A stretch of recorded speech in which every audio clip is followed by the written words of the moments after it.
Hello, this is Andrea from Virtualissimo, and in this week's how-to video, I wanted to share with you a template for a content management plan.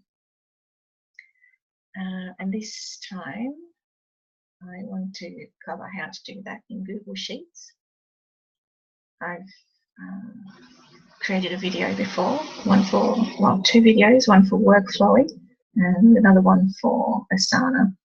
So this is just another way to organize your blog ideas and your content. So this one that I've created has several columns for different elements of my content management plan. And as you can see in column A, it goes on a fair bit.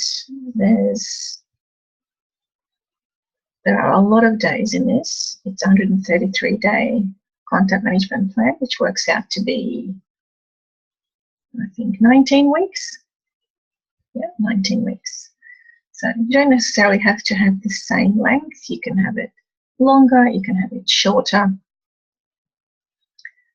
But this is what I've created for a couple of months ahead. Okay, so let's see what columns I've added.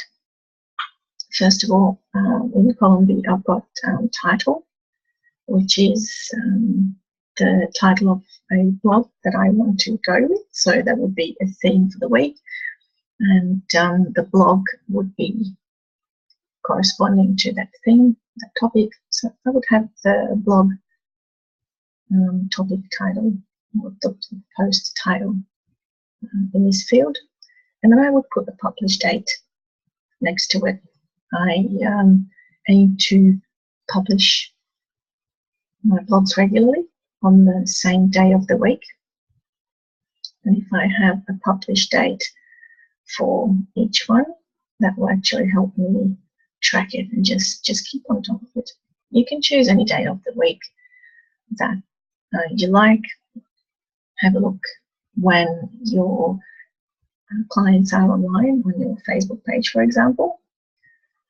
That might be a good indication as to when it would be the best time to publish your blog, especially on your Facebook page. So in column D, I've got brainstorm and outline ideas. This is where I would be typing up some of the points that I want to make in my blog. Key points. This is where I would type in the ideas that I don't want to miss, like the main points that I want to make sure that I cover and publish in my blog. In column F, my purpose for this post, I would put down something like I want to educate my clients about blah blah, or I want to share my passion story, for example, with my clients, or something like that, just so you're clear on what you want to achieve with your blog post. In G, I've got photos and graphics, which is where I would put any URL to photos or graphics that I want to use, whether it's from online or from my own collection. Photos and graphics are very important for your blogs or any other content. So basically, you'll get a lot more views for even your Facebook posts if you have an image. Better yet, if you have a video, you get even higher viewing rate. Now, let's see what else I've got. I've got links and affiliates. So this is where I would put in any links that I want to add to my blog, even internal links to other blogs of mine that I've written, or content written by other people that I want to associate with this particular blog post. And of course, if you are an affiliate to tools, for example, like Acuity or or anything else that you can be affiliates for. And if it's appropriate, you can put your link in there as well. Now, the call to action, this is very important when you have a blog post, and I suggest that you have one to each blog article that you post. That could be anything from asking your clients to contact you for a consultation, or sending them to another blog of yours to read, or sending them to download a freebie from you, or a course that you created. It's anything that will compel your reader to take further action after reading your blog post.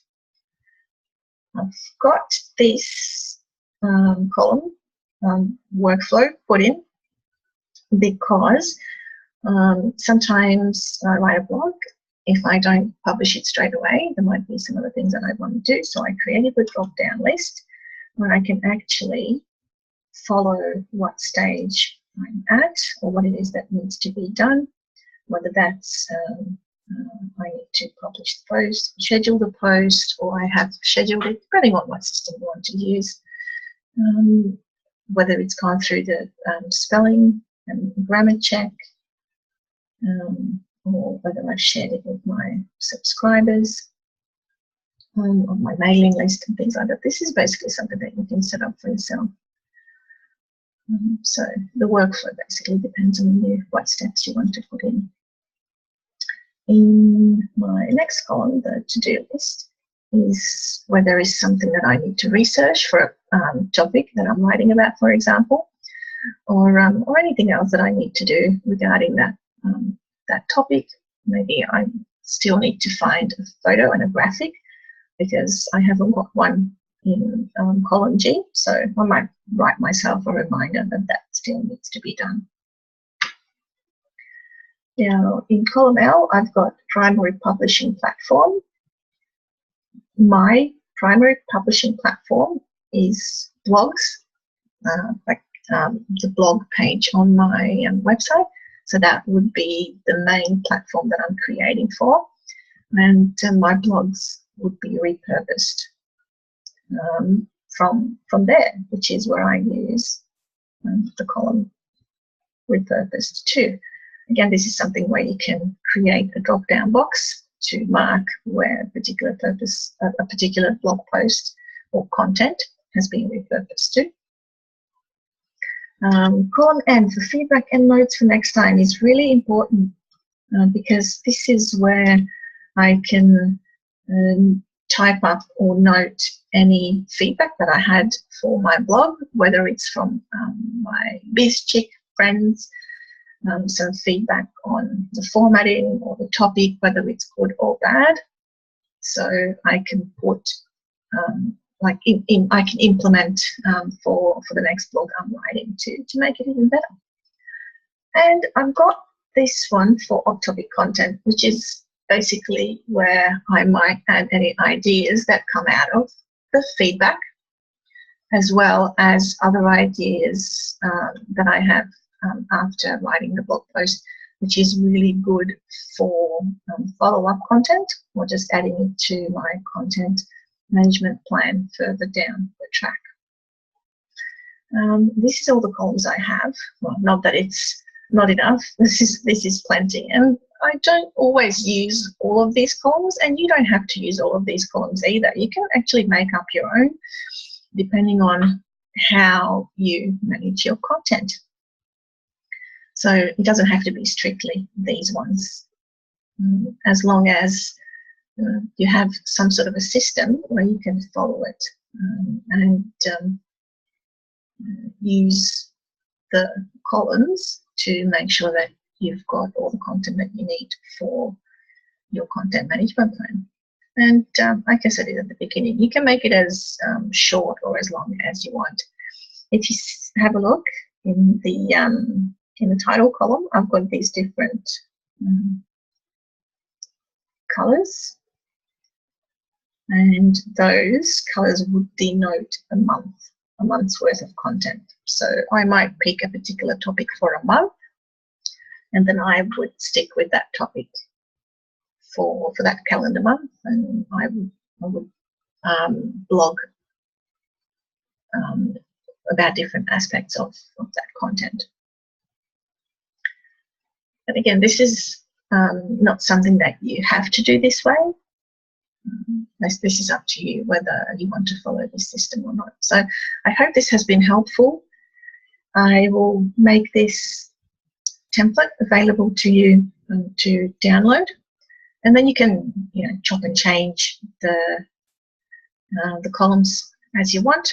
You can even make a different sheet for each month. Just add another sheet. You can make this your master plan, and then you can add the months as you go, and just follow your plan through that. That's entirely up to you. Just make sure that you name them, so you can actually tell what they are. Okay. Well, don't forget to check out the resources page on my website and download this template.